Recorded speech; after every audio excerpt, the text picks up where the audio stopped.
In today's video, we're going to talk about one simple and silly technique you can use to help you eliminate your fears. Stay tuned.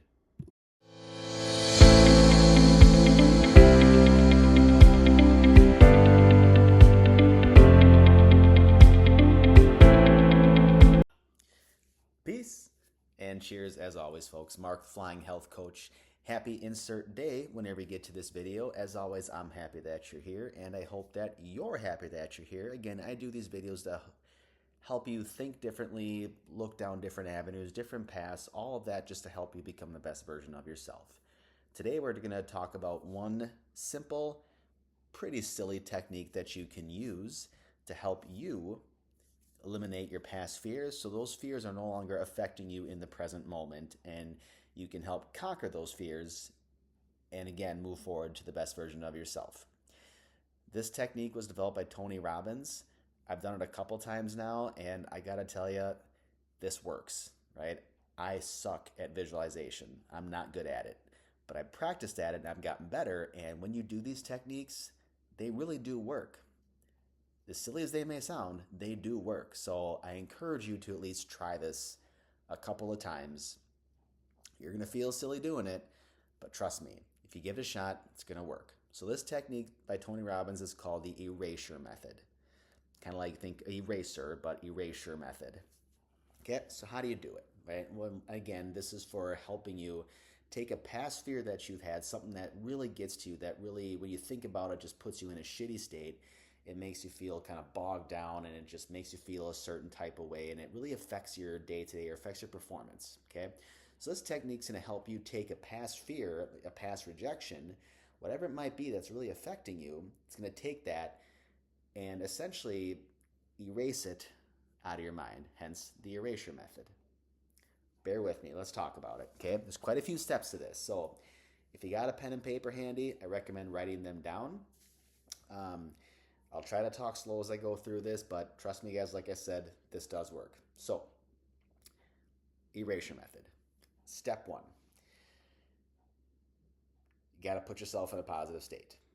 And you'll notice all these videos I do, they always talk about being in a positive state, right? So I've done 2 videos on how to put yourself in a good state, right? What's the state composed of? You might remember this. So your state is composed of your internal representations and your physiology, okay? So we're going to work on the internal representations with the fear portion or rejection here, but let's use your physiology. So how do you do that? Remember? Well, if you're sitting down, right, sit in a good power position, right? You're sitting upright, erect. Weird.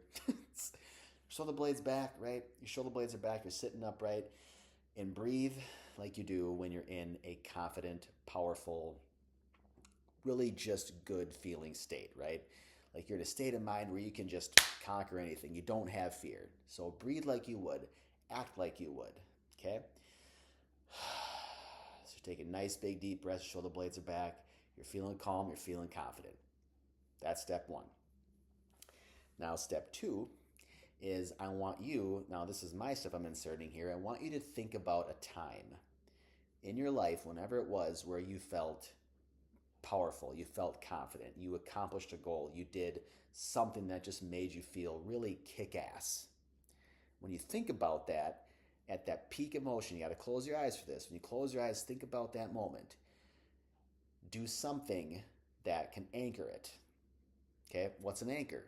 Well, an anchor is something to where when you do a certain act, it puts you in a state, right? So for me, an example, when I put myself in a really good peak state, I smack my chest and I smile.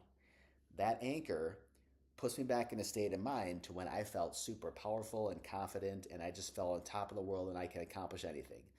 Now, you have to do that anchor over and over again to really feel it, right? So I encourage you, when you put yourself back in that moment in life where you really felt strong, confident, powerful, like nothing could defeat you, create a unique anchor to yourself. It doesn't have to be what I do. It could be something small. Maybe like you pinch your fingers. Maybe you snap your fingers. Maybe you pinch your ear. Maybe you touch your shoulders. Doesn't matter. But the point is, you want to anchor that emotion. You want to anchor that state of mind you were in. Does that make sense? Okay, so you have to anchor it, that peak state that you were in at one point.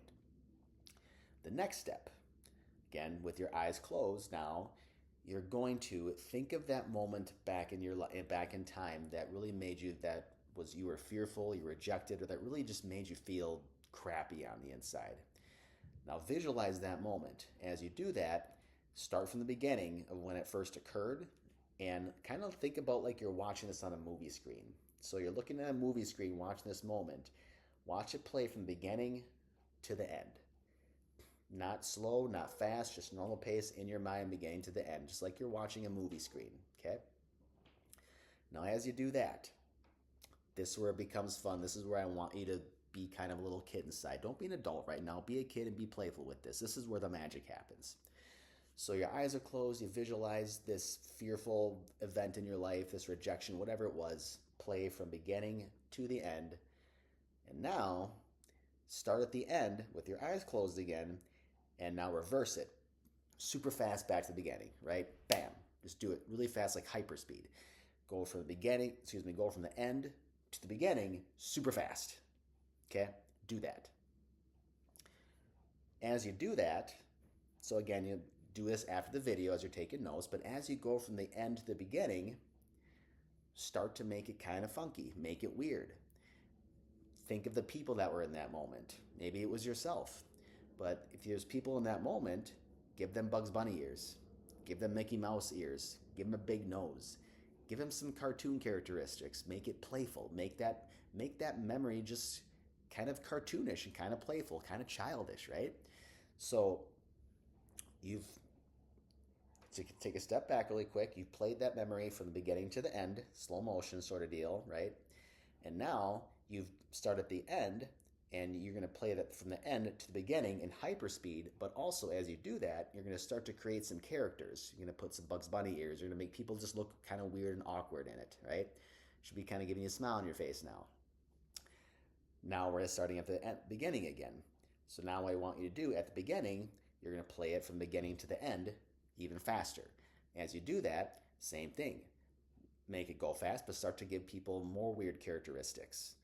Start to give people more awkward facial expressions. Start to play some weird sounds, right? Make it super cartoonish. Make it super playful. So you get to the end again. Okay? Now we're at the end. You're going to fly it back to the beginning again. As you fly it back to the beginning, same thing. You keep making it more playful, more awkward, just more cartoonish, more weird, more childlike. Now, once you've done that, so we're on like step 4 or 5 here. Once you've done that, you're going to play that same fear in black and white from the beginning to the end. Once you do that, you're going to start at the end again, reverse it, but this time you're going to put a bunch of rainbow colors. And now I also want you to play your favorite music in the background. So again, your eyes are closed doing this stuff. And I know it sounds weird, but it works. You're going to play that movie from the end to the beginning with a bunch of weird rainbow colors. You're going to put your favorite music in the background. And once you do that, that is we're going to call it 1 rep of the erasure method. Doesn't take long. Once you do it fast enough, doesn't take long. That's 1 rep. And I want you to do this at least 6 times. Okay, this is what Tony Robbins talks about. He has people do this at least 6 times. Okay, now what the goal of that is, as you can imagine, you condition that thought in your mind, that memory in your mind so many times that your brain starts to think of it as just kind of like a joke. It's just kind of like funny now. At bare minimum, if you do that enough, it should make you feel really neutral about that situation. But the biggest point is that situation is no longer going to have as big of an impact as what it did on you. I used this when I thought about failing my very first ATP check ride 2 years ago. Now it helped, I passed it last year, so I created some new positive memories with that, but the first one would always get to me. It would always make me feel like such crap on the inside, especially because I made such a dumb mistake. But ever since I discovered this technique, I've done it, actually I did it yesterday, those 6 times, right? And now when I think about it, it's so much more neutral and it makes me smile sometimes. It doesn't have an effect on me as much as nearly what it did anymore. And that really helped free my brain to where when I think about it, right? Think back to that positive anchor that you created, right? In the beginning of these steps. When I think about it, I can smack my chest and I snap back into a much more positive resourceful kind of state. And that memory doesn't have power over me anymore. That failure doesn't have a hold on me like it used to. Because now when I think about it, I think about cartoons. I think about weird music. I know this video sounds weird, but trust me, replay this, take notes, try the erasure method on something that's been affecting you in the past that really hurt you, a fear, a rejection, whatever it was. Just try it. I can promise you if you do it enough times and condition it, it's going to make you feel better. And just be playful with it. Have that childlike curiosity, playful with these types of techniques, because they do work. But they only work if you actually try it. That's the kicker. So, as always, guys, I hope this video was helpful. If you want more information, definitely look up Tony Robbins. He's got a great documentary on Netflix right now. He's got a lot of great content out there. I can't thank this person enough for helping me become the best version of myself, and I'm still growing. So, for more content like this, don't forget to like and subscribe. I know I put this up there all the time, and you can't hit the damn button, but you know what I mean. Subscribe. Up there or down there. My email, flyinghealthcoach@gmail.com. Again, when it comes to coaching, guys, your first coaching session is free. It's free because I want to see if coaching is a good fit for you and to see if you think coaching is a good fit for you, right? So first coaching session is free. We'll go from there. Finally, my book, Flying Health Coach Guide, How to Start to Un-F Your Life. Free 14 pages on my YouTube. If you like what you read, cool. If you don't like what you read, that's totally cool too. If you want to try a copy, it's $6.99 on lulu.com. Again, there's a link on my YouTube page below in the biography section. And as always, guys, I hope you found some benefit to this video. I hope you try the technique, maybe get a laugh from it, whatever it is, all in all, again, to help you become the best version of you. So, till next time, peace and cheers.